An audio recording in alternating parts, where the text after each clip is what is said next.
Hey everybody, Cliff Barron from Remax here with an update for January 19th. It's kind of an update, kind of not really. Anyways, so over the past few days I've been kind of decluttering my basement and getting rid of stuff that I don't need because I've got so much junk over the years.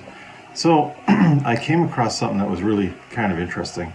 Believe it or not, let's see, in 1985 I was in first year university, just finished first year university. Got my first real summer job working as a courier, kind of driving a Chevy S10 pickup truck for a construction company. I can't remember my hourly wage, but what I found in my basement, believe it or not, I found my record of employment from that job. Back in 1985, I worked for a construction company, like I was saying, and I remember specifically the price of gas back then was 29 cents a liter because I was constantly filling up the truck. So it kind of burned in my brain over the years. And then, so anyways, my record of employment showed that I worked 14 weeks and I made $3,000 that summer. So when you think about that, if you do the math on that, you know, like 29 cents a liter, $3,000. Right now, the price of gas is about $1.48, $1.45, somewhere around there.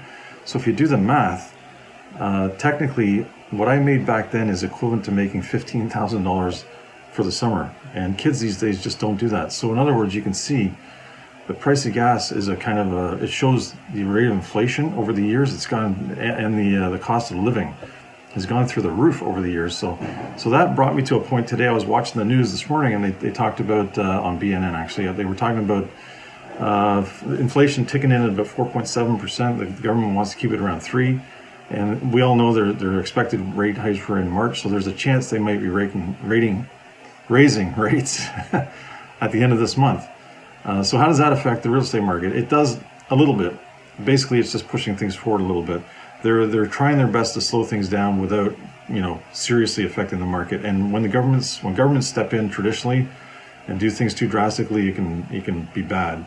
2016, but they brought in the stress test 2016. It slowed, or 2017, sorry, it slowed things down immediately, and it took about a year to recover. So they got to be careful this time because everybody knows real estate right now is in the too big to fail kind of category because it affects so many people. So they're treading a fine line. They want to slow it down without slowing it down too much. They want to take the cool it down, not slow it down, and they want to do it gradually and safely. That's what their plan is. So at the end of the month they might raise rates, but it's not going to be much. The rates are going to be so incremental, so small that it won't really affect people that much. And one thing to consider too, there's still a lack of inventory, and that lack of inventory is going to keep driving the market. And so another thing too. So behind me, as you can see, I have a guitar on the wall. I post my videos. This is I was in bands for years when I was a kid, and I played bass in a band for 20 years, and I haven't played guitar in forever. So I thought, you know what, somebody kind of, they hacked me a bit. They said, hey, why do you always have guitars? I bet you don't even play. So you know what, I thought I'm going to pick up my guitar. I'm going to start playing again. So I did a guitar solo from a popular song, and if you recognize it, I kind of hacked my way through it, but it's not bad, I guess. I haven't played in a while. So if you recognize it, comment below, and that's it. So anyways, I really do play guitar. Talk to you soon. Any questions, let me know. Cliff Barron from Remax. I'll talk soon. Take care.